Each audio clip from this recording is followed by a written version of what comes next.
अगर आप भी चाहते हैं हमारे चैनल का वीडियो सबसे पहले आप तक पहुंचे, तो हमारे चैनल को सब्सक्राइब कर बेल आइकन को दबाना ना भूलें।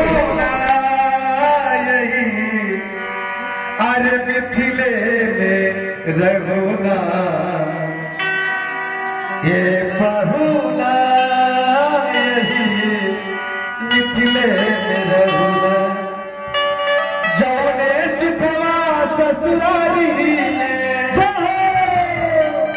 कारी है जौने सुखवा जो सुख ससुरारी में कहीं नहीं है। आइए भजन के माध्यम से कहते हैं जौने सुखवा ससुरारी